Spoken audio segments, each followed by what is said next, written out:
Hi, my name is Winslet, and welcome to my video covering Sanctuaries in Dune Spice Wars. Sanctuaries are a new mechanic that you get access to if you're playing the 6th faction, um, the House Ikaz. And while I'd like to talk about that more here, there's a couple more things we need to cover first. This video is sponsored by Shiro Games and was made with their support. You could say this video is an ad. Oh, and all the gameplay footage in this video was captured from a PC version of the game. If you haven't heard yet, Dune Spice Wars just came out of early access, and if you haven't played it yet, it's a very fun RTS by the creators of Northgard and a couple other really great games. So yeah, without further ado, let's jump into it. I have prepared a couple saves here to define sanctuaries in a little bit more detail and to explain why you really want them. It says here in my faction bonuses that you want to surround neutral villages in order to get a sanctuary, and then they can't be attacked by other factions. You will get extra authority from those sanctuaries, and it will increase the instances of the village's traits. Oh, and that last part, cannot betray a faction in truce, is actually separate from the sanctuaries. It's funny, those first 3 points are all connected to sanctuaries, and that last one is not. This is a really good source of authority, which I found in the early game. You want to increase that as much as possible, and then towards the mid game, you want to slow down that production, and then the late game, you don't need quite as much to accomplish your goals because you probably have claimed as much territory as you need. If we look here, this guy's going to need 72 um, authority in order to annex. This one needs 60 authority, and yeah, you just constantly need authority in order to expand. So I find that that is the main reason why you want to get a sanctuary. The way you can get it is actually surrounding it on a few sides. If it's next to the edge of the map right here, we're on the border of the map, and you can kind of see the difference between this part of the map and this edge.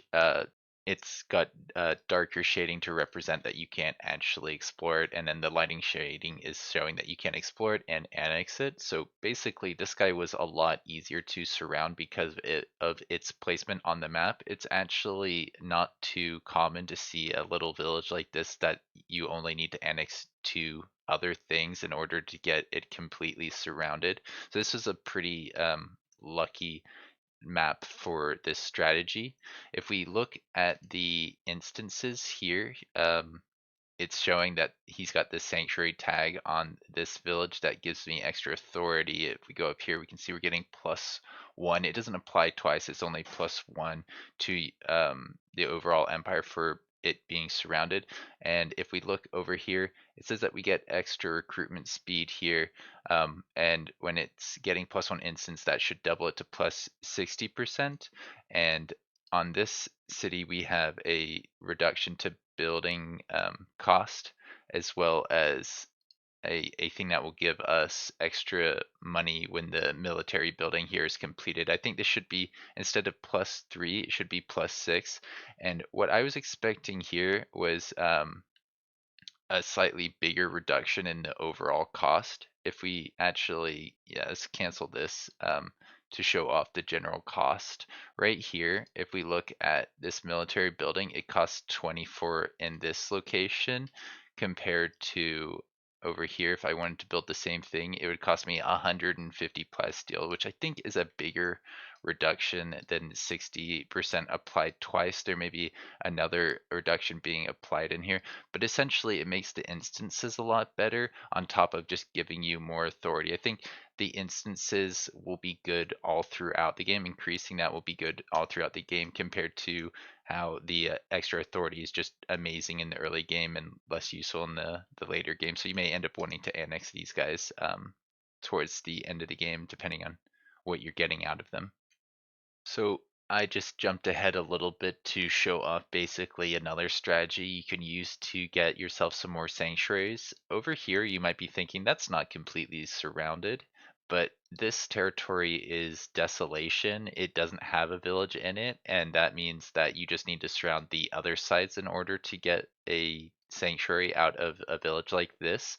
And when I go over to this village here, he's actually surrounded by deep deserts on one side and desolation on another. So what I would want to do from here is after these guys have healed up, and I've recruited a fifth guy, I would go over here, blow this up, and get another sanctuary right there. And that would give me one location here that's actually surrounded by three sanctuaries. This would be a great location to turn into a garden resort. Even at this point, it's already surrounded by two, so I think that would be worth considering. It's going to have a little bit of water upkeep, but I feel like that it'll be useful in the long run because it'll give you a lot more knowledge, and knowledge will help you get all the nice toys that make the rest of the game a lot easier. But yeah, basically you want these gardens to be adjacent to as many sanctuaries as possible. I don't think you're going to be able to get more than three based on the way these regions are generated, but maybe I'm wrong. Maybe if you get really lucky with map generation, you can get more.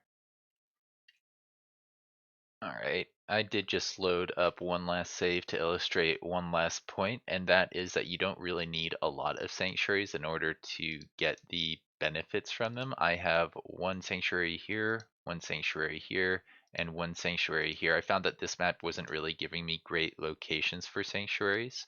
This one is actually being touched by this guy over here, so it was almost perfect with the mountains and the way the rest of my base was set up, but this guy grabbed that territory, um, I think, right before I could turn this into a sanctuary. And I did consider turning this one into a sanctuary because it is surrounded on all sides, but it was one of the first places that I got, and it gives me a lot of money. It's kind of like one of my economic centers here.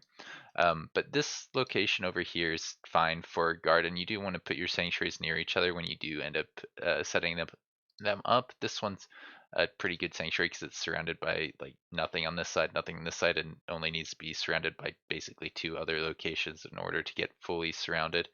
Um, but it is nice to have even a few when the map isn't giving you great locations for it because of this cultural tourism tech. I'll give you a little bit more gold and a little bit more water, which will help support the rest of what you're trying to do. It's very important in 4X is to have a strong economy or at least a halfway decent one.